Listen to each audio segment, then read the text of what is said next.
Disclaimer, हमारे channel master of stories पर आपका स्वागत है। इस कहानी का उद्देश्य केवल मनोरंजन है। इसमें वर्णित घटनाएं, पात्र और स्थान काल्पनिक हैं और किसी वास्तविक व्यक्ति, घटना या स्थान से मेल नहीं खाते। यदि किसी वास्तविक व्यक्ति, घटना या प्रथा से समानता प्रतीत होती है तो ये पूरी तरह संयोग है। कृपया इसे एक काल्पनिक रचना के रूप में ही देखें।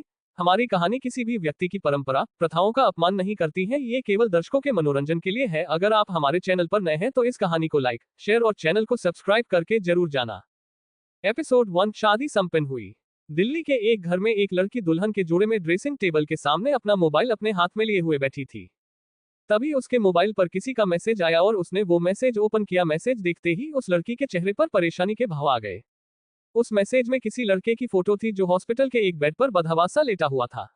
नीचे एक मैसेज टाइप किया हुआ था जिसमें लिखा था, तुम किसी और की नहीं हो सकती अर्पिता, या तो आज तुम्हारी शादी होगी या मेरी मौत। अर्पिता, जिसकी आज शादी है, जो अभी 22 साल की पोस्ट ग्रेजुएशन स्टूडेंट है। अर्पिता देखने में बेहद खूबसूरत है। गोरा रंग, काले बाल, लंबाई 5 फुट 5 इंच और बेहद ही आकर्षक फिगर। रोहन, जो अर्पिता से वन साइडेड लव करता है, वो नहीं चाहता कि अर्पिता की शादी हो। इसलिए उसने अपने हाथ की नस काट ली ताकि वो अर्पिता को शादी करने से रोक सके। अर्पिता रोहन की हॉस्पिटल की फोटो देख टेंशन में आ चुकी थी, जिससे उसके माथे पर हल्के पसीने आने लगे, जिसकी वजह से उसका मेकअप थोड़ा खराब हो गया।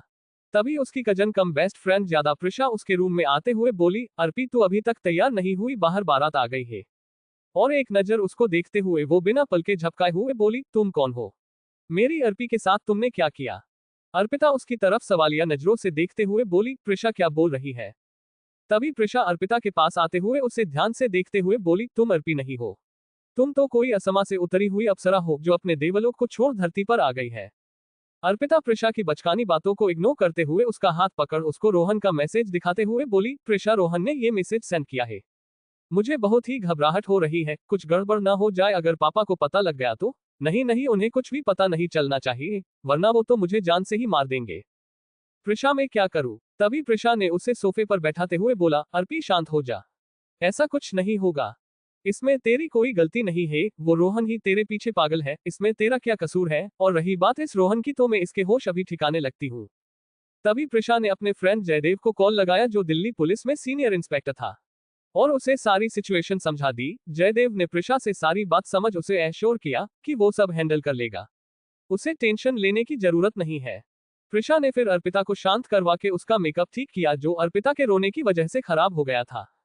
तभी अर्पिता की मम्मी सुनीता जी और चाची नीलम जी, जो प्रिशा की मम्मी है, अर्पिता को नीचे ले जाने के लिए उसके कमरे में आए। सुनीता जी की आंखों में अर्पिता को दुल्हन के जोड़े में देख आंसू आ गए और वो उसकी नजर उतारते हुए बोली, मेरा बस चले तो मैं अपनी लाडो को कहीं जाने ही न दूं।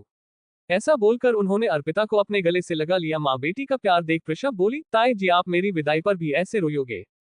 प्रिशा की बात को काटते हुए नीलम जी प्रिशा से बोली, विदाई विदाई लड़कियों की होती है, लड़कों की नहीं। जैसे तेरे हाल है मुझे तो लगता है हमारे घर बारात आएगी नहीं बल्कि जाएगी। नीलम जी की बात सुन प्रिशा अपना मुंह बनाते हुए बोली, क्या मम्मी अपनी बेटी के लिए कोई ऐसा बोलता है? तभी नीलम जी ने अर्पिता के सिर पर हाथ फेरते हुए उसके चेहरे को घूंघट से ढकते हुए उसके माथे पर चूमते हुए बोला, सदा सुखी रहो मेरी बच्ची। फिर वो तीनों अर्पिता को शादी के मंडप में ले गए। शादी के मंडप में यश राठौर पहले से ही बैठे हुए था। अर्पिता अपनी नजरें नीचे किए हुए मंडप में जाकर बैठ गई। अर्पिता आज से पहले कभी यश से नहीं मिली थी और न ही उसने कभी यश की कोई तस्वीर देखी थी, और इस सब की वजह थे उसके पापा अमर सिंह। अमर सिंह आर्मी से रिटायर कर्नल थे और वो बेहद ही पुराने विचारों वाले इंसान थे। घर में सभी उनसे बहुत डरते थे, उनकी मर्जी के बिना घर में कोई काम नहीं होता था। यश को भी उन्होंने ही अर्पिता के लिए पसंद किया था। यश भी मिलिट्री में मेजर जनरल की पोस्ट पर था। अर्पिता अपना सिर नीचे किए मंडप में बैठे हुई थी। तभी पंडित जी ने वर को वधू का हाथ थामने को कहा और कन्यादान के लिए अर्पिता के मम्मी पापा को बुलाया। यश ने अर्पिता का हाथ अपने हाथ से पकड़ लिया और फिर अमर सिंह और सुनीता जी ने निधि का कन्यादान कर दिया। यश का हाथ अपने हाथों में देख अर्पिता को बड़ा ही अजीब महसूस हो रहा था। फिर पंडित जी ने यश से अर्पिता को मंगलसूत्र पहनाने का बोला। यश ने अर्पिता के गले में मंगलसूत्र पहना दिया। अब सिंदूर लगाने के लिए प्रिशा ने आगे बढ़कर अर्पिता का घूंघट उठा दिया और फिर यश ने अर्पिता की मांग में सिंदूर भर दिया। इस वक्त भी अर्पिता ने एक बार भी अपनी नजरें उठाकर यश की तरफ नहीं देखा। फेरों के बाद उनकी शादी संपन्न हुई। फिर उन दोनों ने सबका आशीर्वाद लिया। अमर सिंह ने बिना समय गंवाए अर्पिता की विदाई भी करवा दी। अर्पिता रोते हुए सबके गले लगी और अपनी बचपन की यादों को अपने घर छोड़ वो यश के साथ उसकी कार में बैठकर चली गई। यश की कार के आगे 2 कार और पीछे 2 कार थी। यश की कार में कोई नहीं था, वो अपनी कार खुद ही ड्राइव कर रहा था। निधि यश के साथ उसके बगल वाली सीट में बैठे हुई थी। उसका घूंघट अभी भी उसके चेहरे को कवर किए हुए था। उनकी कार दिल्ली के बॉर्डर से निकल जयपुर वाले रोड पर आगे बढ़ रही थी। तभी एक बड़े से शानदार होटल के आगे आकर उनकी गाड़ियां रुकी और यश अपनी कार से नीचे उतर गया और उनके आगे वाली कार में से एक मिडिल एज्ड आदमी बाहर निकला और यश से कुछ बात करने लगा। यश अर्पिता के बिल्कुल सामने खड़ा था, जिससे वो उसे काफी अच्छे से देख पा रही थी। ये पहली बार था जब अर्पिता ने यश को देखा। 6 फीट हाइट, मस्कुलर बॉडी और बेहद ही रोबदार पर्सनैलिटी का मालिक यश देखने में बेहद हैंडसम था। अर्पिता का ध्यान अभी यश की ही तरफ था कि तभी उसकी साइड वाली विंडो पर एक नॉक हुई। उसने विंडो की तरफ देखा तो एक 18 से 19 साल की लड़की उसको कार से बाहर निकलने का बोल रही थी। तभी अर्पिता ने अपनी साइड का डोर ओपन किया और अपने लहंगे को संभालते हुए वो कार से बाहर निकली। ### टू बी कंटिन्यू। एपिसोड 2, यश का रुख स्वभाव। अर्पिता और यश शादी के बाद दिल्ली से जयपुर के लिए निकल गए, लेकिन रास्ते में वो एक होटल के सामने रुके। अब आगे अर्पिता अपने लहंगे को संभालते हुए कार से उतरने लगी कि तभी उसकी सास बबीता राठौर भागकर उसके पास आए और अर्पिता को कार से उतरने से रोकते हुए बोली, अरे अर्पिता बेटा, आप कार में ही रहिए, मैं आपके लिए यही कुछ खाने का भिजवाते हूँ। बबीता राठौर यश की छोटी बहन है। इनका स्वभाव बेहद की नर्म है। इनकी उम्र 32 साल है। सांवला रंग, तीखे नैन नक्श और बेहद ही जिम्मेदारी वाला स्वभाव। तभी वो लड़की जिसने अर्पिता की कार का डोर नॉक किया था, वो बबीता जी से बोली, दी आप कैसे बातें कर रही है, भाभी कार में क्यों बैठेगी। इस लड़की का नाम आंचल है, जो बबीता की छोटी बहन है। देखने में बिल्कुल अपनी बहन जैसी है, लेकिन स्वभाव से बेहद चंचल। तभी बबीता ने आंचल को डांटते हुए बोला, आंचल तुम्हें कितनी बार मैंने बोला है कि बड़ों की बातों में मत बोला करो, इसलिए चुप रहो। तभी अर्पिता बबीता की तरफ देखते हुए बोली, जी वो मुझे वॉशरूम जाना है।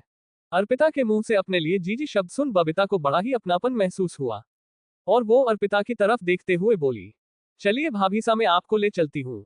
अर्पिता ने बबीता और आंचल का सहारा लेकर अपने भारी भरकम लहंगे को संभालते हुए वो कार से बाहर निकली और फिर वो तीनों ही वॉशरूम की तरफ जाने लगी।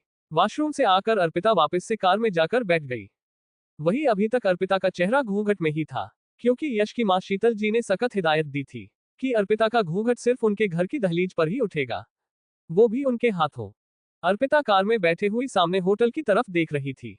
वही यश की सरसरी निगाहें अर्पिता की ही तरफ थी। तभी आंचल ने आकर अर्पिता को खाने के लिए एक ब्रेड सैंडविच दिया, जिसे अर्पिता ने आंचल के हाथों से लेते हुए उसे थैंक यू बोला और फिर वो अपनी बड़ी बहन बबीता के साथ जाकर खड़ी हो गई और कहने लगी, जी भाभी कितनी मासूम सी है और मुझे ये यश भाई सा से थोड़ी छोटी लग रही है। पता नहीं ये हमारे यश भाई सा के साथ कैसे रहेगी। तभी बबीता ने अपनी छोटी बहन को डांटते हुए बोला, चुप हो जा छोटी, ऐसा कुछ नहीं होगा। यश भाई सा अर्पिता को बहुत पसंद करते हैं, देखना तुम इनकी जोड़ी सबसे अच्छी होगी। फिर यश के पापा जय राठौर ने सबको कार में बैठने का बोला और फिर सभी कार में बैठकर जयपुर की तरफ निकल गए। भारी कपड़े और गहने के बोझ तले अर्पिता का बुरा हाल था, ऊपर से घूंघट जिससे उसे काफी घुटन हो रही थी, लेकिन वो मरती क्या न करती वैसी हालत में फंस चुकी थी। वो चुपचाप कार में बैठे हुई आगे रास्ते की तरफ देखे जा रही थी। तभी काफी थके होने की वजह से उसे नींद आ गई और वो गाड़ी में ही सो गई। तभी एक जोरदार ब्रेक लगने की वजह से उसकी आंख खुली और उसने घबरा कर अपने आसपास देखा तो उसके सामने एक बड़ी सी हवेली थी, जो चारों तरफ से लाइट्स और फूलों से सजी हुई थी। तभी यश ने अपनी साइड का डोर ओपन किया और वो अर्पिता की तरफ बिना देखे कार से उतरकर आगे बढ़ गया। यश का ऐसा रूखापन देख अर्पिता ने कसकर अपने दुपट्टे को पकड़ लिया और एक घुट्टी भारी आवाज में उसका रोना निकल गया। तभी आंचल और बबीता ने आकर उसकी तरफ का कार का डोर ओपन किया और अर्पिता को दोनों बहनों ने अपने हाथों का सहारा देकर कार से उतारा और थोड़ा आगे चलकर उसे हवेली की दहलीज पर यश के साथ खड़ा कर दिया। तभी शीतल जी, जो यश की मम्मी है, और केतकी जी, यश की चाची, और बबीता और आंचल की मम्मी, वो दोनों ही आरती की थाल लेकर हवेली के दरवाजे पर खड़े हो गई और यश और अर्पिता की आरती उतारने लगी। वही कुछ औरतें लोकगीत गाते हुई नए दूल्हे दुल्हन का स्वागत कर रही थी। तभी शीतल जल ने अर्पिता का घूंघट उठा उसके चेहरे को देखा। जैसे ही सबने अर्पिता का चेहरा देखा तो सभी की कानाफूसी शुरू हो गई और सभी औरतें शीतल जी की तरफ देखते हुए बोली, अरे वाह शीतल, इतनी सुंदर बिदनी तो यहाँ किसी की नहीं है। यश बेटा, तेरे तो भाग ही खुल गए जी, तुझे इतनी सुंदर लुगाई मिली। वही अर्पिता चुपचाप अपना चेहरा नीचे किए अपने अंशुओं को रोके खड़ी थी, जो किसी भी वक्त उसकी आंखों से नीचे गिर सकते थे।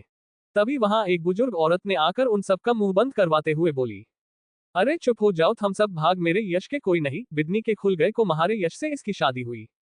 ये बुजुर्ग औरत कोई और नहीं, यश की दादी बूंदी देवी थी, जो बहुत ही जायदार रूढ़िवादी ख्यालों की थी। जिनकी नजर में औरत का एक ही काम होता है अपने पति और ससुराल वालों की सेवा करना और बच्चे पैदा करना। शीतल जी और केतकी जी कई सालों से अपनी सास के ऐसे स्वभाव को झेलते हुए उनके इस स्वभाव की आदी हो चुकी थी। इधर अर्पिता का यश की दादी की बातों को सुन के वो बहुत ज्यादा परेशानी में आ गई थी और इसके मन में यही चल रहा था कि वो कहाँ आकर फंस गई। तभी शीतल जी ने प्यार से अर्पिता के सिर पर हाथ फेरते हुए उसे कलश को पैरों से गिराकर अंदर आने के लिए कहा। अर्पिता ने कलश को अपने पैरों से हल्का सा मारकर वो अंदर आ गई। फिर यश और अर्पिता ने सब बड़ों का आशीर्वाद लिया।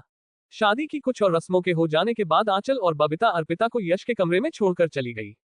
इस वक्त अर्पिता यश के कमरे में खड़ी थी। यश का रूम काफी बड़ा और हेरिटेज थीम पर बेस्ड था। वहीं यश की एक बड़ी सी तस्वीर लगी हुई थी जिसमें वो एक बड़ी सी चेयर पर पगड़ी बांधे एक राजा की तरह बैठा हुए था।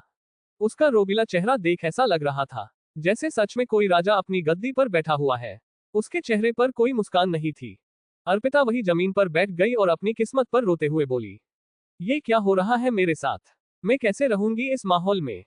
दरअसल अर्पिता बचपन से ही दिल्ली में रही थी और कभी भी उसने औरतें के सम्मान पर ठेस पहुंचाने वाली बातें ना कभी सुनी थी, ना ही उसके घर में कभी ऐसा कुछ हुआ था। हाँ, उसके पापा थोड़े स्ट्रिक्ट थे लेकिन वो औरतें की काफी रिस्पेक्ट करते थे। लेकिन आज यश की दादी की बातें और यश का रूखा रवैया देख अर्पिता बेहद दुखी हो गई थी। हैश हैश हैश कैसे निभाएगी अर्पिता अपनी शादी को और कैसे रहेगी वो राठौर हवेली में? जानेंगे अगले एपिसोड में। एपिसोड 3 ये में कहाँ फंस गई? अर्पिता फर्श पर बैठे हुए खुद में सिमटी हुई रोए जा रही थी और आगे अपनी आने वाली जिंदगी के बारे में सोच रही थी। अर्पिता बचपन से दिल्ली में ही रही थी। उसने कभी भी किसी औरत के सम्मान को ठेस पहुंचाने वाली बातें नहीं सुनी थी। हाँ, उसके पापा बेहद ही स्ट्रिक्ट नेचर वाले थे लेकिन वो भी हमेशा औरतों की इज्जत करने और उन्हें सम्मान देना जानते थे। लेकिन राठौर परिवार की सिचुएशन देख वो बहुत ही उदास हो चुकी थी। उसे पता लग गया था कि इस घर में औरतों का चुप रहना ही बर्दाश्त किया जाता है। अर्पिता अपने मन ही मन खुद से बोली, ओह गॉड, मैं ये कहाँ फंस गई? मैं कैसे इस घर में रहूंगी? तभी उसे रूम के डोर ओपन होने की आवाज आई और वो अपने ख्यालों से निकलते हुए उसने अपने आंसू साफ किए और जल्दी से उठकर खड़ी हो गई। उसने पीछे पलट कर देखा तो उसके सामने यश खड़ा था। एक पल के लिए उन दोनों की नजरें एक दूसरे से जा मिली, लेकिन अर्पिता ज्यादा देर तक यश की आंखों की तपिश को महसूस नहीं कर पाए और उसने अगले ही पल अपनी नजरें यश की नजरों से हटा नीचे फ्लो की तरफ देखने लगी। यश ने अर्पिता की आंखों में आंसू देख लिए थे जिसकी वजह से यश को अब गुस्सा आ रहा था, इसलिए वो 2 कदम आगे बढ़ा। यश को 2 कदम आगे बढ़ते देख अर्पिता उससे 2 कदम पीछे हो गई। अर्पिता को खुद से दूर होते देख यश को और ज्यादा गुस्सा आने लगा और वो अपने कपड़े लेकर सीधा वॉशरूम में चला गया। अर्पिता ने उसके जाते ही एक चैन की सांस ली और फिर वो भी अपने बैग को खोलकर अपने लिए एक नाइट ड्रेस निकालने लगी।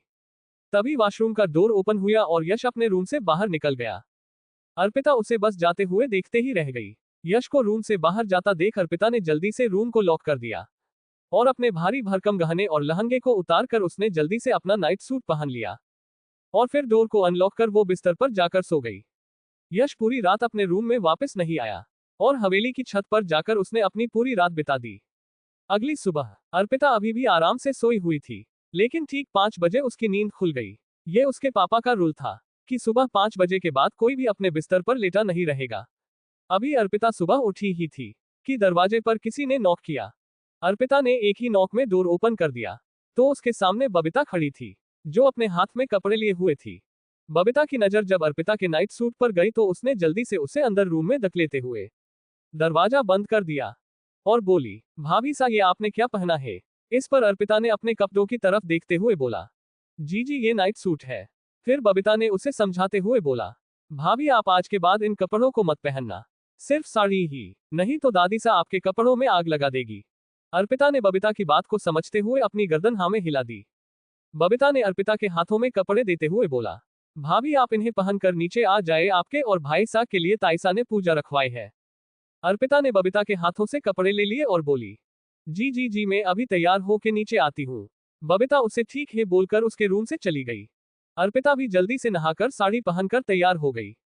उसने लाल रंग की बांधनी साड़ी पहनी हुई थी जिसमें उसका गोरा रंग बेहद ही खिल रहा था। हाथों में राजस्थानी चूड़ा, मांग में सिंदूर, माथे पर लाल बिंदी, वो बेहद ही खूबसूरत लग रही थी। उसने एक पल अपने इस नए रूप को शीशे में देखा।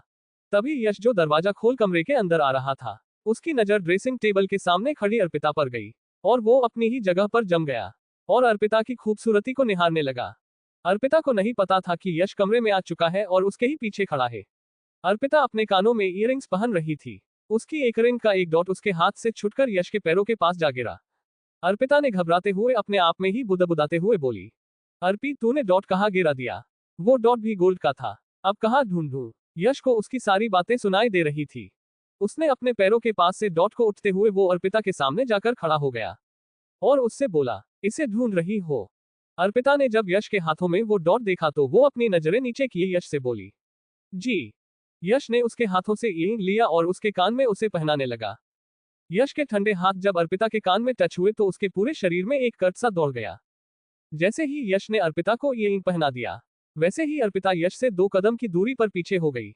लेकिन इससे पहले कि अर्पिता और कुछ कदम उससे पीछे जाती, यश ने उसे उसकी कमर से पकड़ते हुए अपने करीब कर लिया और उसके कान में अपनी हल्की और भारी आवाज में बोला, अब अगर तुमने एक कदम भी मुझसे दूर जाने के लिए बढ़ाया तो मुझे नहीं पता कि मैं क्या कर जाऊंगा।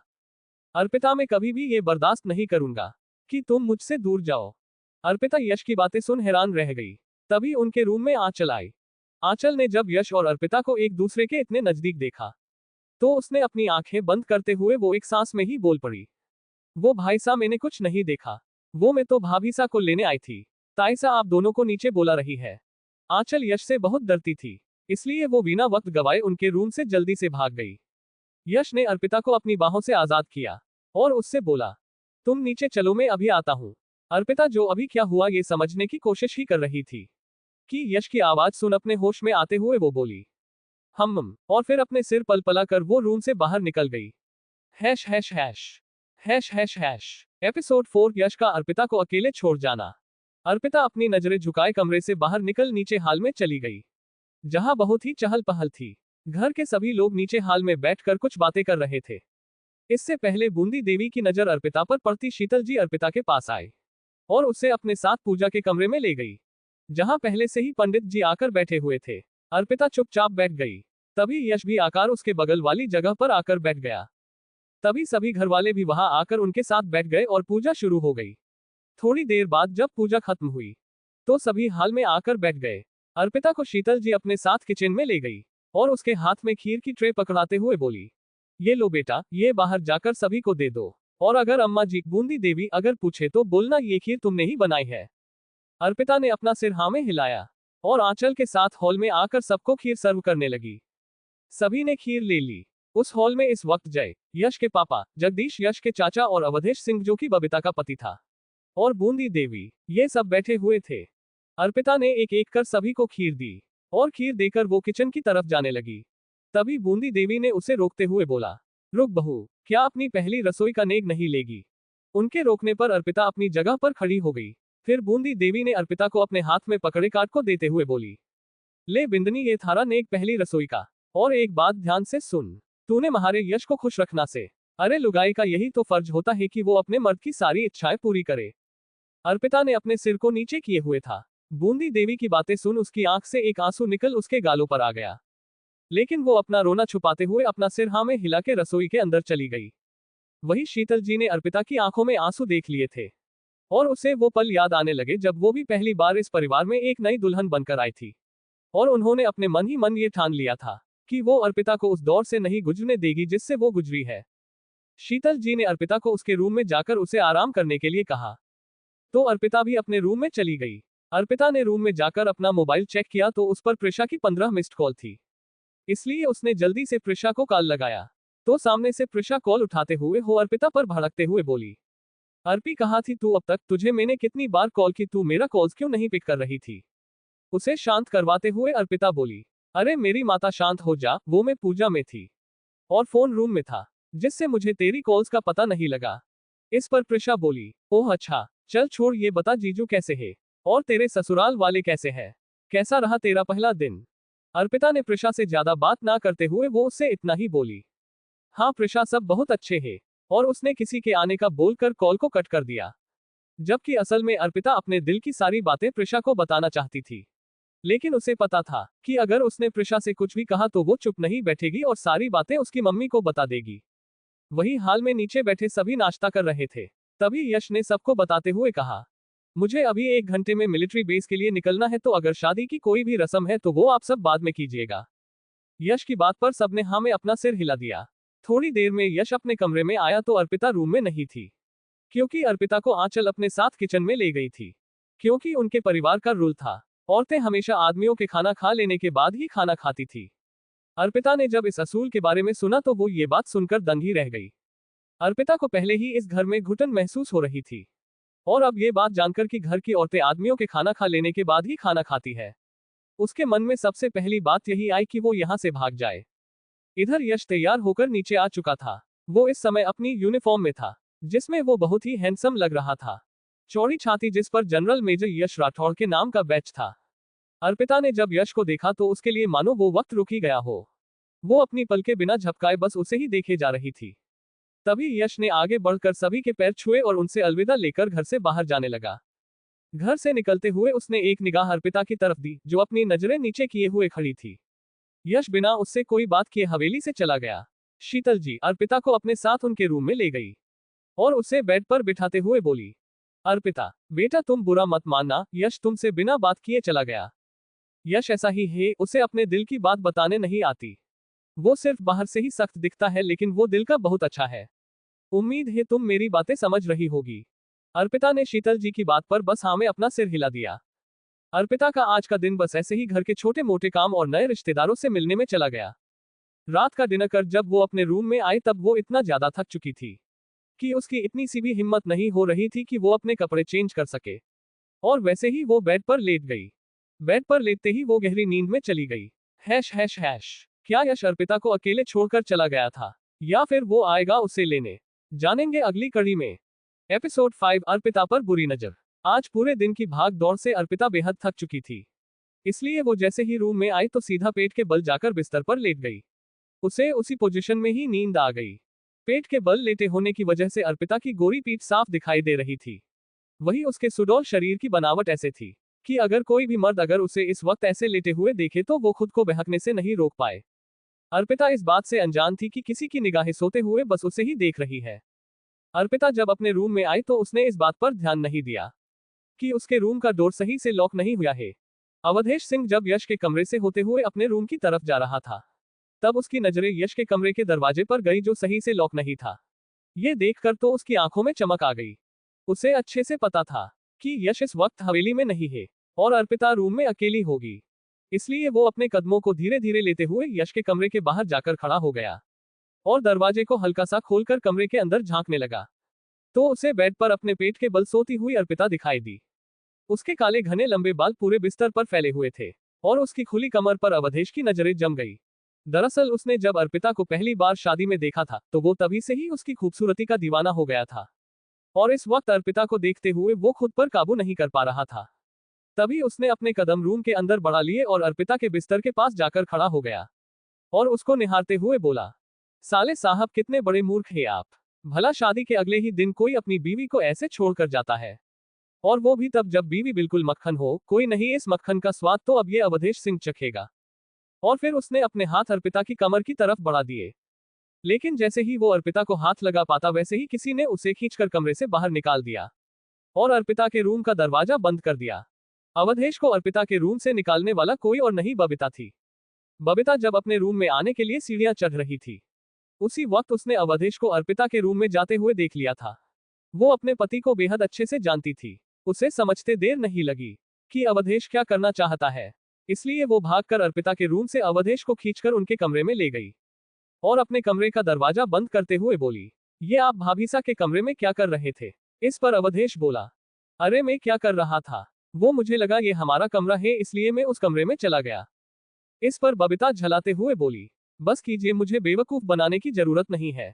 मैं बहुत अच्छे से जानती हूँ आपकी हर हरकत को, लेकिन शायद आप भूल गए हैं कि अब की बार जो ये आपकी गंदी नजरें जिस पर है वो किसकी बीवी है। यश भाईसा को आप अभी अच्छे से नहीं जानते हैं। एक बार स्कूल में एक लड़के ने मुझे लव लेटर लिखा था। भाईसा को जब ये बात पता चली थी तो उन्होंने उस लड़के के हाथों की उंगलियों काट दी थी, और आप ऐसे इंसान की बीवी पर अपनी गंदी नजर रख रहे हैं। वो आपको जान से मरने में एक सेकंड का भी वक्त नहीं लगाएंगे। अवधेश बबीता की बातें सुन अब थक चुका था और उसने बबीता को जवाब देते हुए बोला, क्या कहा तूने बीवी? अरे तेरे भाई सा को कोई प्यार नहीं है इससे, वो बस इसे अपनी दादी सा का मन बहलाने के लिए लेकर आया है, वरना अपनी शादी के अगले ही दिन अपनी बीवी को कोई ऐसे छोड़ कर जाता है। वो अभी ये सब बोल ही रहा था कि उन्हें बड़ी ही तेज गोली चलने की आवाज सुनाई दी, जो हॉल से आई थी। गोली चलने की आवाज सुन सभी अपने कमरों से निकलकर बाहर हॉल में आ गए। अर्पिता भी गोली की आवाज सुन अपनी नींद से जाग गई और जल्दी से अपने कमरे से बाहर निकल लॉबी पर आकर देखने लगी, तो उसके सामने नीचे हॉल में यश अपने हाथ में अपनी पिस्टल लिए खड़ा था और उसका पूरा शरीर गुस्से से कांप रहा था। उसकी आंखें इस वक्त लाल हो चुकी थी। तभी उसके पापा जय राठौर भागकर उसके पास गए और अपने बेटे से बोले, यश के पागल हो गया है तू, ये क्या पागलपन है? भला आपने घर में कोई ऐसे गोलियां चलावे है? पिस्टल नीचे कर। यश अभी भी अपनी यूनिफॉर्म में ही था। उसको देखकर ऐसे लग रहा था जैसे वो अपने सारे काम छोड़कर यहाँ आया हो। तभी उसको समझाते हुए उसकी दादी और चाचा जगदीश जी भी बोले, बेटा के बात हो गई, इतना गुस्सा कई कर रहा है। वही शीतल जी और केतकी जी भी यश को समझाने लगी, लेकिन यश की आंखों में तो जैसे आज खून सवार था। उसने जोर से चिल्लाते हुए बोला, अवधेश। यश का चिल्लाना सुन सभी अंदर से मानो एक बार को तो सहम ही गए, लेकिन कोई समझ नहीं पा रहा था कि यश आखिर अवधेश को क्यों बुला रहा है और वो इतने गुस्से में क्यों है। तभी बबीता और अवधेश अपने कमरे से निकल बाहर आ गए। बबीता अच्छे से जानती थी कि आगे क्या होने वाला है, इसलिए वो बिना वक्त गवाए यश के पैरों को पकड़ नीचे जमीन पर बैठ गई। वही आंचल भी अब तक अपने कमरे से निकल बाहर आ गई थी। बबीता को यश के पैरों को पकड़े देख अर्पिता कुछ समझ नहीं पा रही थी, ये क्या हो रहा है। इसलिए वो भी सीढ़ियां से उतरकर नीचे आकर आंचल के बगल में खड़ी हो गई। वही बबीता रोते हुए यश से बोली, भाई साहब इनसे गलती हो गई, इन्हें माफ कर दीजिए, ये फिर कभी भी इस हवेली में अपने कदम नहीं रखेंगे। रोते रोते बबीता कभी यश के पैर पकड़ती तो कभी अपने हाथ जोड़ती। ये सब देख कोई समझ नहीं पा रहा था कि ये क्या हो रहा है, लेकिन इतना तो सब समझ गए थे कि अवधेश ने कुछ न कुछ गलत जरूर किया है। लेकिन यश का गुस्सा था कि वो शांत ही नहीं हो रहा था। एपिसोड 6 यश की पोजेसिव। राठौर हवेली में इस वक्त एक गहरी शांति पसरी हुई थी। इस वक्त सिर्फ बबीता के ही गिड़गिड़ाने और रोने की आवाजें आ रही थी, जो यश से अपने पति अवधेश सिंह की जान बख्शने का बोलकर फुट फुट कर रोए जा रही थी। घर में कोई समझ ही नहीं पा रहा था कि अवधेश ने ऐसा क्या कर दिया है जो यश इतने गुस्से में है। लेकिन आज यश को बबीता के रोने से भी कोई फर्क नहीं पड़ रहा था। उसने गुस्से में बबीता को अपने पैरों से झटक दिया, जिससे बबीता की पकड़ यश के पैरों पर से छूट गई और वो नीचे फर्श पर गिर गई। अपनी बेटी को इस तरह रोते देख केतकी जी ने आगे आकर बबीता को पकड़ लिया। वही यश ने एक झटके में अवधेश की कॉलर को पकड़ उसे दीवार से सटा दिया और उसके सीने पर अपनी पिस्टल रख बोला, तेरी हिम्मत कैसे हुई मेरी बीवी को आंख उठा कर देखने की। ऐसा बोलते वक्त यश की आंखें बिल्कुल लाल हो चुकी थी। उसकी आंखों को देख ऐसा लग रहा था जैसे वो अवधेश को अपनी आंखों से ही जलाकर राख कर देगा। बीवी शब्द सुन अब सभी समझ गए थे कि यश के इतना ज्यादा गुस्सा करने के पीछे की आखिर वजह क्या है। जय और जगदीश जी आगे बढ़ यश को रोकते कि इससे पहले ही यश ने अवधेश की बाजू पर शूट कर दिया, जिससे अवधेश की एक जोरदार चीख निकल गई। वही गोली चलने की आवाज से अर्पिता ने अपने कानों पर हाथ रख दिए और उसके मुंह से भी डर के मारे एक चीख निकल गई। अर्पिता की चीख सुन यश का ध्यान अर्पिता की तरफ गया, जो अपने कानों पर हाथ रख अपनी आंखें बंद किए हुए फर्श पर बैठी हुई थी। यश ने अवधेश को खींचकर एक जोरदार लात मारी और अर्पिता की तरफ अपने कदम बढ़ा दिए। यश ने अर्पिता को अपनी गोद में उठा लिया और उसे अपने कमरे में ले गया। बबीता भागकर अवधेश के पास आए और ये देखकर उसने एक सुकून की सांस ली कि अवधेश को गोली सिर्फ उसकी बाजू में लगी है। जय और जगदीश जी ने भागकर अवधेश को उठाया और कार स्टार्ट कर उसे हॉस्पिटल ले गए।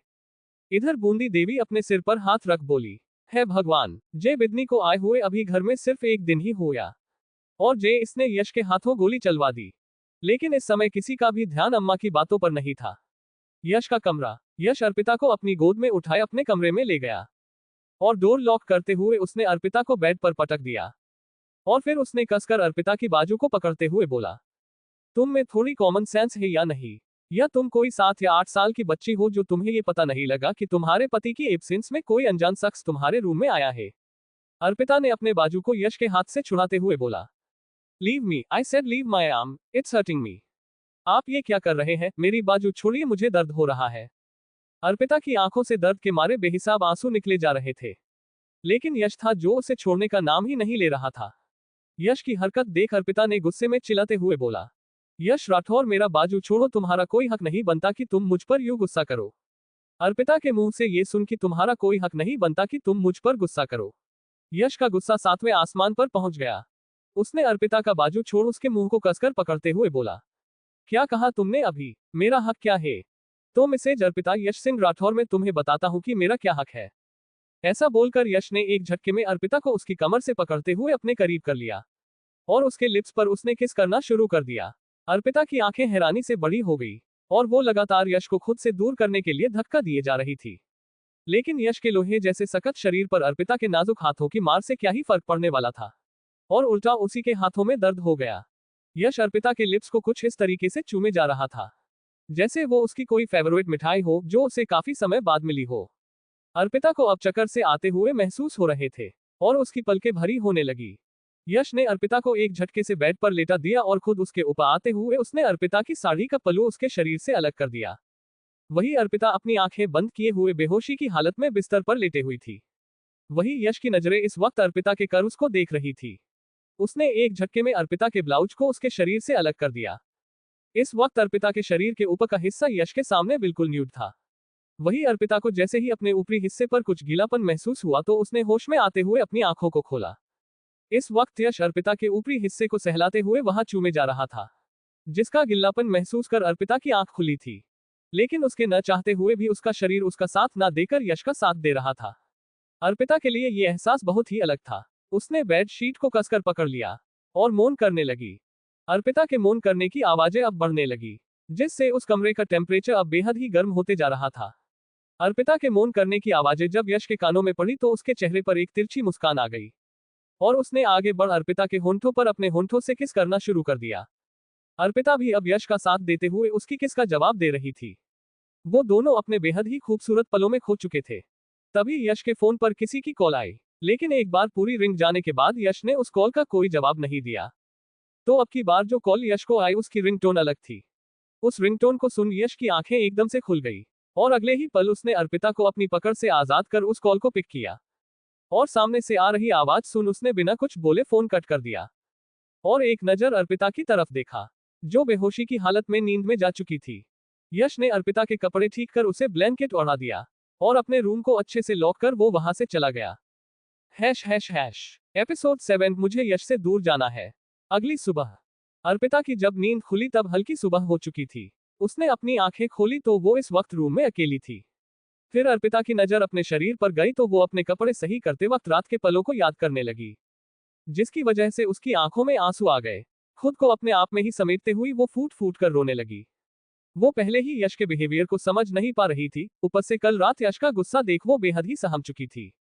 और जो हरकत कल रात यश ने उसके साथ की थी उसकी वजह से तो वो अब यश से नफरत करने लगी थी। वो खुद से ही बात करते हुए बोली, मैं ऐसे गुस्सैल और सनकी आदमी के साथ नहीं रह सकती। मैं इस तरह अपनी जिंदगी बर्बाद नहीं कर सकती। मुझे कुछ न कुछ तो करना ही पड़ेगा। लेकिन क्या करूं मैं? अर्पिता बस कैसे भी करके यश से दूर जाना चाहती थी। उसके दिमाग में रह रहकर यश की गुस्से से लाल हुई आंखें और उसका कल रात जबरदस्ती उसके करीब आना ही याद आ रहा था। अर्पिता ने जल्दी से अपना फोन लिया और प्रिशा को कॉल लगा दी। दूसरी तरफ से प्रिशा की आवाज अर्पिता के कानों में पड़ी। हेलो अर्पी, कैसी है तू? क्या कर रही है? अच्छा ये बता तू दिल्ली कब आ रही है? प्रिशा की आवाज सुनते ही अर्पिता के आंसू बह निकले और वो एक बार फिर से फूट फूट कर रोने लगी। अर्पिता को इस तरह रोते सुन प्रिशा ने परेशान होते हुए अर्पिता से पूछा, अर्पी तू रो क्यों रही है? क्या हुआ है? कुछ बताएगी क्या? अर्पिता ने खुद को शांत किया और एक लंबी सांस लेते हुए उसने प्रिशा से सारी बातें कह दी। वही प्रिशा भी सारी बात जानकर हैरान हो गई और अर्पिता से बोली, देख अर्पी, मैं ये नहीं बोलूंगी कि तू अपनी इस शादी को बचाने के लिए हर टॉर्चर बर्दाश्त कर ले। अगर तो इस थोपी गई शादी से बाहर निकलना चाहती है तो मैं तेरी हर मदद करूंगी। बस तू मुझे ये बता कि करना क्या है। प्रिशा के ऐसे बोलने पर कि ये बता कि करना क्या है, अर्पिता ने अपना सारा प्लान प्रिशा को बता दिया और फिर दोनों बहनों ने कॉल कट कर दी। अर्पिता अपने बिस्तर से उठ वॉशरूम चली गई और शावर लेकर वो रूम में आए और अपने वार्डरोब से रानी कलर की शिफॉन की साड़ी निकाल कर पहन ली। फिर वो ड्रेसिंग टेबल के सामने जाकर खड़ी हो गई। जब उसकी नजर अपने चेहरे पर पड़ी तो उसकी आंखें हैरानी से बड़ी हो गई, क्योंकि इस वक्त उसके होंठ सूजकर बिल्कुल लाल हो गए थे और वही उसकी नेक और उसके क्लीवेज पर भी दांतों के निशान थे जो कल रात यश ने ही उसे दिए थे। उसे अब दोबारा से यश पर गुस्सा आने लगा और उसने अपनी आंखें कसकर बंद कर ली। फिर उसने अपनी साड़ी सही करते हुए उसके शरीर पर दिख रही लव बाइट को छुपाते हुए अपना पल्लू सिर पर ले लिया और नीचे हॉल में आ गई। उसने देखा तो हॉल में इस वक्त सिर्फ यश था, जो अपने पैरों पर पैर चढ़ाए बड़े आराम से बैठा हुआ था। तभी अर्पिता की पायल की आवाज यश के कानों में पड़ी और उसने एक नजर उठाकर अर्पिता को देखा। अर्पिता की नजरें भी इस वक्त यश पर ही थी। बस फर्क सिर्फ इतना था, जहां अर्पिता के दिल में इस वक्त यश को लेकर गुस्सा भरा था, वहीं यश की आंखों में सिर्फ शरारत ही दिख रही थी। तभी शीतल जी किचन से हॉल में आते हुए यश को चाय देने लगी। अर्पिता आकर शीतल जी के बगल में जाकर खड़ी हो गई। तभी शीतल जी ने अर्पिता को देखकर बोला, अर्पिता आप ठीक तो है ना बेटा? मुझे माफ कर दीजिए, मैं आपका सही से ध्यान नहीं रख पाई।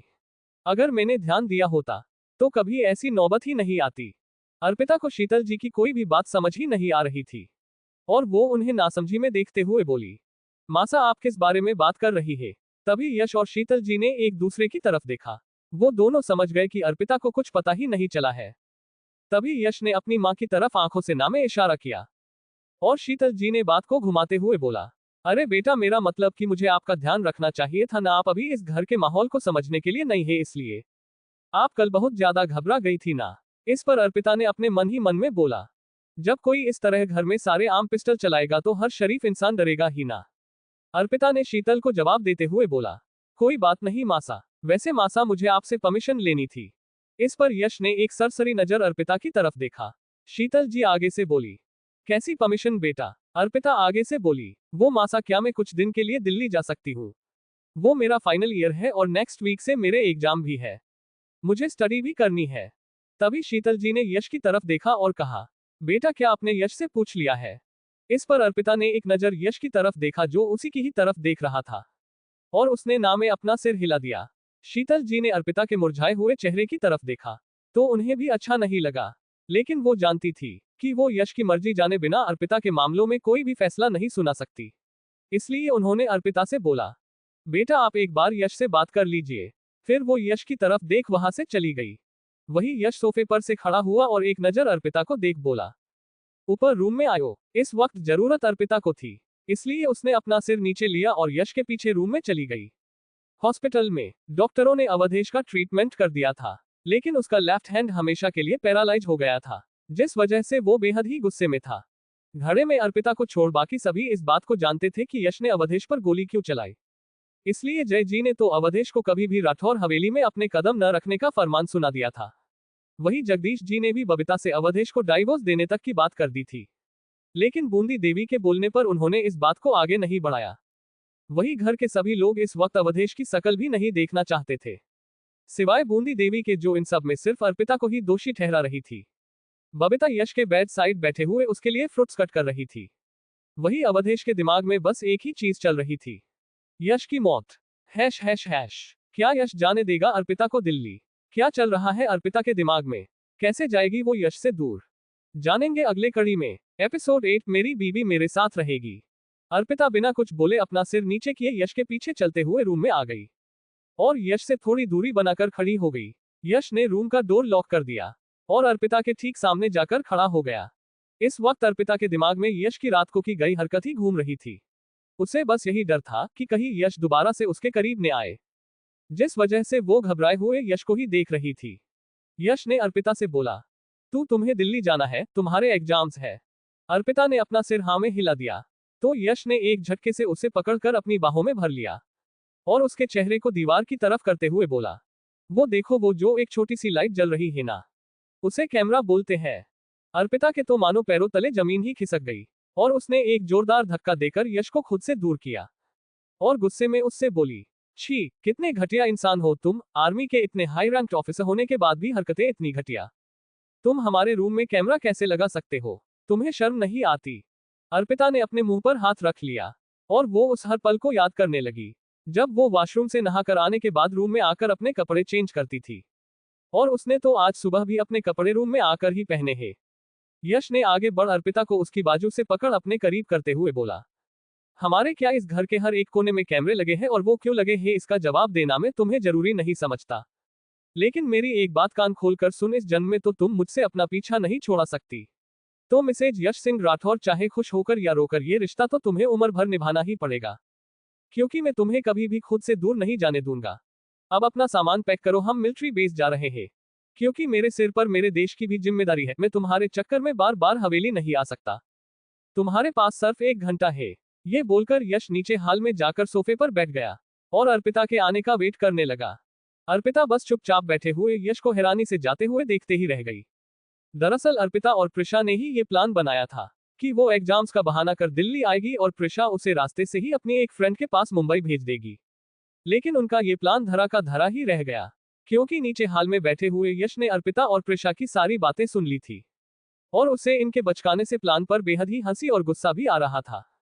तभी थोड़ी ही देर में अर्पिता एक सूटकेस लेकर नीचे हॉल में आ गई। इस वक्त बूंदी देवी जो मंदिर गई थी वो भी हवेली में आ चुकी थी और बाकी सभी घर वाले भी वहां मौजूद थे, सिवाय बबीता को छोड़कर जो अवधेश के साथ हॉस्पिटल में ही थी। तभी सबने जब अर्पिता के हाथों में बैग देखा तो सभी उसे देखकर बोले, अर्पिता तुम कहाँ जा रही हो? तभी यश ने खड़े होते हुए सबसे बोला, अर्पिता मेरे साथ जा रही है। तभी बूंदी देवी यश से बोली, अरे ये कैसे हो सके है, आज तक इस घर की कोई बिदनी हवेली के बाहर अपने घरवाले के साथ रहने नहीं गई। फिर उन्होंने अर्पिता की तरफ देखा और वो उससे बोली, बिदनी अपना सामान वापस रख, 2 दिन तने इस हवेली में आए को ना हुए और पहले महारे यशते महारे ही घर के जमायते गोली चलवा दी और अब आपने बिंद को भड़का कर उसके साथ जाने को तैयार हो गई। या बिदनी कठे भी काई ना जाएगी। चल बिदनी अपना सामान ले और वापस अपने कमरे में रख करा। अर्पिता ने जैसे ही अपना एक कदम वापस जाने के लोग बढ़ाया तभी यश ने अपनी गुस्से भरी आवाज में बोला, अर्पिता सबका आशीर्वाद लो और आगे बढ़ अपनी दादी से बोला, दादी सा अर्पिता मेरी पत्नी है और ये सिर्फ मेरे साथ ही रहेगी और मैं अब इस बारे में कोई बात नहीं करना चाहता। यश के आगे उसके घर वाले कुछ भी नहीं बोल पाते थे। कहने के लिए तो यश राठौड़ परिवार का सबसे बड़ा बेटा था, लेकिन जब भी बात यश की या उससे जुड़े मामलों की आती थी तो घर का कोई भी सदस्य कुछ भी नहीं बोल पाता था। इसलिए बूंदी देवी अपने पोते के आगे कुछ भी नहीं बोल पाए। अर्पिता जब सबका आशीर्वाद लेने आगे बढ़ी तो यश ने भी उसके साथ सबका आशीर्वाद लिया। वही शीतल किर का मन अर्पिता और यश को आशीर्वाद देते हुए भारी हो रहा था। वो नहीं चाहती थी कि अर्पिता हवेली से जाए, लेकिन वो भी यश के आगे कुछ भी नहीं बोल पाती थी। आंचल ने अर्पिता को गले से लगाते हुए बोला, भाभी सा आपसे जल्दी ही मिलना होगा, आप अपना और भाई सा का ध्यान रखना। वही अर्पिता ने अपनी नजरें उठा चारों तरफ बबीता को देखने लगी, लेकिन उसे बबीता कहीं भी दिखाई नहीं दी। अर्पिता को नहीं पता था कि अवधेश ने ऐसी क्या हरकत करी जो यश ने गुस्से में आगे उस पर गोली चला दी। सभी घर वाले उन दोनों को छोड़ने हवेली से बाहर आए तो उनके सामने 2 मिलिट्री जीप खड़ी थी। फिर उन जीप से निकलकर सोल्जर्स ने यश को सैल्यूट किया और अर्पिता को गुड मॉर्निंग मैम बोलकर ग्रीट किया और उसके हाथ से बैग लेकर जीप में रख दिया।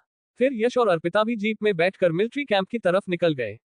अर्पिता खुद को बहुत ही हारा हुआ महसूस कर रही थी। उसने अपने मन ही मन सोचा, कहाँ मैं यश से दूर जाने का प्लान कर रही थी और कहाँ अब मुझे उसके साथ ही रहना पड़ेगा। ओह गॉड प्लीज हेल्प, मैं इस जबरदस्ती के रिश्ते में नहीं रहना चाहती। ###। आखिर यश के इस एरोगेंस रवैये के पीछे क्या ही राज और क्यों उसके घर वाले उसके आगे कुछ बोल नहीं पाते। अब क्या होगा जब अर्पिता यश के साथ हर वक्त रहेगी? क्या इनके बीच पनप पाएगा प्यार? जानेंगे अगली कड़ी में। एपिसोड 9, रोने के अलावा तुम्हें कुछ आता भी है। यश अर्पिता को अपने साथ ही मिलिट्री बेस ले गया था, जो यश की हवेली से सिर्फ 2 घंटे की दूरी पर ही था। इस वक्त यश और अर्पिता जिस जीप में बैठे थे उस जीप में एक गहरी शांति पसरी हुई थी। अर्पिता यश से थोड़ा दूरी बनाकर बैठे हुई थी। इस वक्त अर्पिता के चेहरे को देखकर कोई भी बता सकता था कि वो कितनी उदास है। अर्पिता अपने मन ही मन खुद से ये पूछ रही थी कि उसकी खुद की जिंदगी पर उसका कोई हक है भी या नहीं। स्कूल से कॉलेज तक उसके पापा ने ही उसके लिए सब डिसाइड किया। उसे किस स्कूल में जाना है, किस कॉलेज में एडमिशन लेना है, कौन सा करियर उसके लिए सही रहेगा। यहाँ तक कि अर्पिता को अपने फ्रेंड्स तक चुनने का अधिकार नहीं था। और फिर जब बात उसके जीवन साथी के बारे में आई तब भी उसके पापा अमर सिंह ने यश को उसके लिए पसंद कर लिया, बिना अर्पिता की मर्जी जाने कि वो क्या चाहती है। और अब फिर वही सब दोबारा से यश उसके साथ दोहरा रहा था। वो भी उस पर अपने फैसले थोपे जा रहा था। यही सब सोचते हुए अर्पिता को पता भी नहीं चला और उसकी आंख से एक आंसू उसके हाथ पर गिर गया। यश किसी के साथ कॉल पर बिजी था। बात करते हुए ही उसकी नजर अर्पिता के चेहरे पर गई जो आंसुओं से भीग गया था। यश को अर्पिता को ऐसे देख बहुत गुस्सा आ रहा था, लेकिन वो अभी जीप में बैठे हुए थे, इसलिए यश ने अपने गुस्से पर काबू कर लिया। थोड़ी ही देर में वो मिलिट्री बेस के बड़े से गेट के सामने थे, जहां 2 सोल्जर पहरेदार चेकिंग के लिए बैरियर लगाकर खड़े थे। यश को आते देख एक सोल्जर भागकर यश की जीप के पास आया और उसे सैल्यूट करते हुए बोला, जय हिंद सर। यश ने भी उसे आगे से कहा, जय हिंद जवान। और फिर उसने बैरियर खोल यश की जीप को अंदर आने दिया। मिलिट्री बेस के अंदर ही करीब 1 किलोमीटर की दूरी पर यश का बंगला था। वो देखने में बिल्कुल वैसा ही था जैसे एक आर्मी के हाई रैंकेड ऑफिसर का बंगलो होना चाहिए। एक बड़ा सा गेट और बड़े से गार्डन के बीचों बीच बेहद ही आलीशान बंगला। अर्पिता के लिए ये सब कुछ अलग या नया नहीं था। क्योंकि वो कई बार अपने पापा के साथ मिलिट्री एरिया में जाती रहती थी। अर्पिता जीप से उतरी और अपना पर्स लेकर वो अपने बैग लेने के लिए जीप के पिछले तरफ जाने लगी। तो जो सोल्जर उनकी जीप ड्राइव कर रहा था, उसने तुरंत आगे आते हुए अर्पिता का बैग लेते हुए बोला, मैम आप चलिए, मैं आपका बैग लेकर आता हूँ। अर्पिता उससे कुछ भी नहीं बोल पाए और अपना सिर हाँ में हिलाते हुए वो घर की तरफ जाने लगी।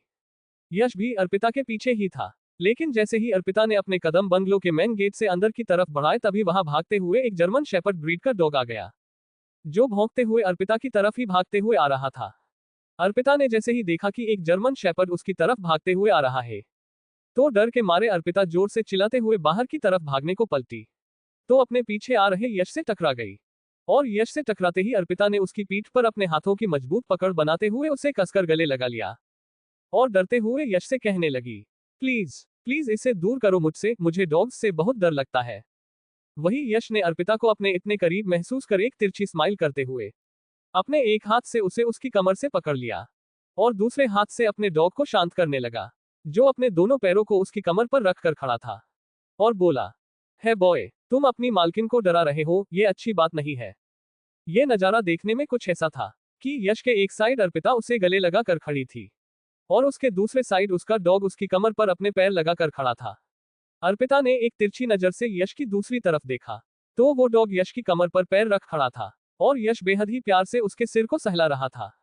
अर्पिता ने ये देखकर जल्दी से खुद को यश की ब्रॉड चेस्ट में छुपा लिया और उससे बोलने लगी, प्लीज यश, इसे मुझसे दूर कीजिए, प्लीज। यश ने अपने साथ आए सोल्जर, जिसका नाम राघव था, उसको अपनी आंखों से कुछ इशारा किया तो राघव ने आगे बढ़ यश के डॉग को उससे दूर किया और उसे बैकयार्ड की तरफ ले गया।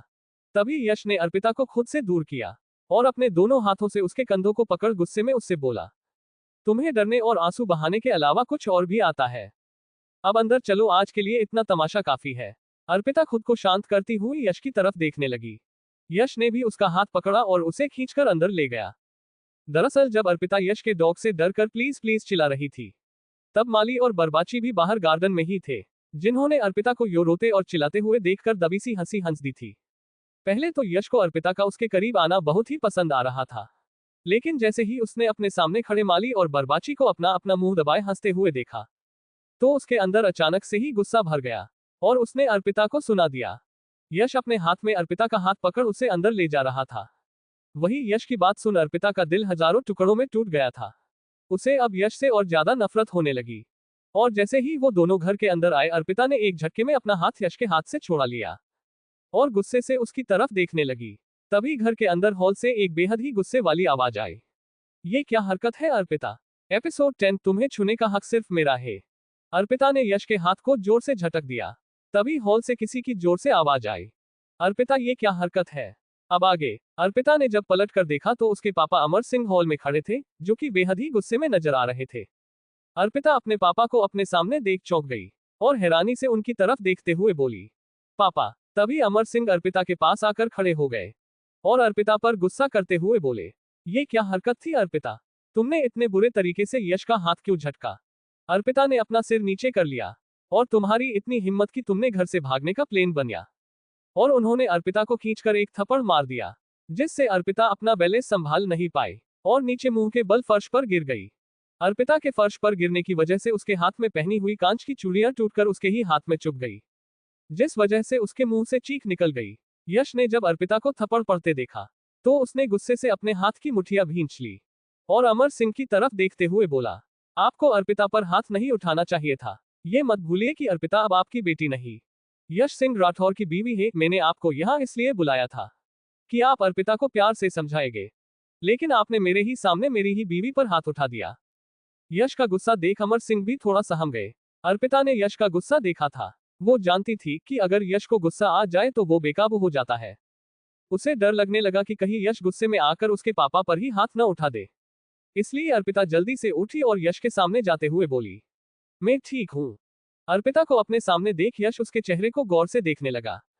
अर्पिता के होंठों के कोने से खून निकल रहा था और उसके लेफ्ट गाल पर अमर सिंह की उंगलियों के निशान साफ दिखाई दे रहे थे। यश ने अपनी आंखों को बंद किया और बोला, ससुर जी माफ करना, आज मैं आपकी मेहमान नवाजी नहीं कर पाऊंगा, प्लीज आप यहाँ से चले जाइए। अमर सिंह ने एक नजर अर्पिता की तरफ देखा, फिर बिना कुछ बोले वो वहां से चले गए। यश ने अर्पिता की कलाई को पकड़ लिया तो दर्द के मारे अर्पिता की आह निकल गई। यश ने जब देखा कि अर्पिता की कलाई से खून निकल रहा है तो उसे फिर से गुस्सा आने लगा। इसलिए यश ने अर्पिता की कलाई छोड़ उसे अपनी गोद में उठा स्टेयर से ऊपर रूम में ले गया। फिर उसने अर्पिता को रूम में रखे सोफे पर बैठा दिया और बेड साइड रखे ड्रॉर में से डिटोल और कॉटन निकालकर उसकी कलाइयों को साफ कर उसने वहां ऑइंटमेंट लगा दी और अपने हाथ उसके गाल पर रखते हुए उसके होठों के किनारे लगे खून को कॉटन से साफ करने लगा। तभी अर्पिता ने यश का हाथ पकड़ लिया और बोली, इट्स ओके, मैं कर लूंगी। लेकिन यश ने अपने हाथ को उसके हाथ से छुड़ा लिया और उसके गाल पर जहां थप्पड़ की वजह से सूजन आ गई थी वहां भी उसने ऑइंटमेंट लगा दी और फिर रूम से जाने लगा। तभी अर्पिता उससे बोली, ये झूठी फिक्र क्यों दिखा रहे हो, पापा को तो आपने ही बुलाया था ना, फिर ये गुस्सा ये परवाह किस लिए। यश अर्पिता की बात सुन अपनी जगह पर ही खड़ा हो गया और अर्पिता की तरफ बिना पलटे ही उससे बोला, क्योंकि तुम्हें छूने का या तकलीफ पहुंचाने का हक सिर्फ मुझे है, और रूम से चला गया। वही अर्पिता दिन पर दिन यश के रवैये से परेशान हो चुकी थी। वो यश को समझ ही नहीं पा रही थी। तभी अर्पिता को अपने पापा का उसको मारना याद आया और उसके दिमाग में प्रिशा का ख्याल आ गया। वो जल्दी से सोफे पर से उठी और अपना पस देखने लगी।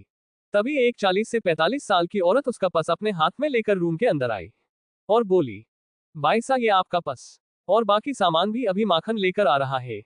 अर्पिता उसकी तरफ देखने लगी तो वो औरत बोली, भाई साहब मेरा नाम मीरा देवी है, मैं यहाँ पर साफ सफाई और घर की देखरेख का काम करती हूँ, पर साहब ने मुझे खास आपका ध्यान रखने के लिए बोला है। आप आराम कीजिए, मैं आपके लिए चाय बनाकर लाती हूँ। अर्पिता ने अपना सिर हाँ में हिला दिया तो मीरा वहां से चली गई। फिर अर्पिता ने अपना पर्स खोला और अपना मोबाइल निकालकर प्रिशा को कॉल लगा दी, लेकिन प्रिशा का नंबर नोट रीचेबल आ रहा था। तभी वहां माखन आया और अर्पिता के सूटकेस को रूम में रख वहां से चला गया। माखन भी घर की देख रेख का ही काम करता था। अर्पिता ने अपने सूटकेस को ओपन कर अपने लिए कपड़े निकाले और वॉशरूम में चेंज करने चली गई, क्योंकि उसे डर था कि कहीं यश ने इस रूम में भी तो कैमरे ना लगा रखे हो। शाम के 6 बज चुके थे और अर्पिता बाहर बंगलो के पीछे बने एक छोटे से हट में बैठकर सूरज को ढलते हुए देख रही थी।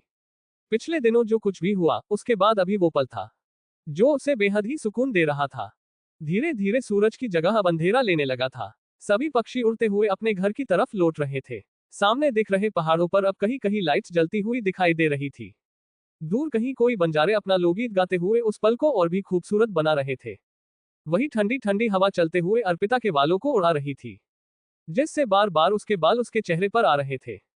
अर्पिता ने आज और दिनों से अलग एक रेड कलर का बेहद ही खूबसूरत अनारकली सूट पहना हुआ था। गले में मंगलसूत्र, माथे पर सिंदूर और बेहद ही खूबसूरत छोटी सी लाल बिंदी। अर्पिता देखने में बिल्कुल किसी शायर की कही गई कविता की कोई प्रेरणा की तरह लग रही थी, जिसे देखकर कोई भी आदमी आशिक बन जाए। वही अर्पिता अपने पैर ऊपर कर अपने नीज पर अपने हाथ रख उन पर अपना फेस रख उस आती जाती हवा और उस लोकगीत को एंजॉय कर रही थी जो दूर कहीं से उसे सुनाई दे रहा था। इस वक्त अर्पिता की आंखें बंद थी और उसके चेहरे पर एक सुकून भरी मुस्कान। वही काफी देर से यश की नजरें अर्पिता पर ही थी। वो भी इस वक्त अर्पिता के चेहरे पर सुकून भरी मुस्कान देखकर उसे ही देखे जा रहा था। हैश हैश हैश धन्यवाद।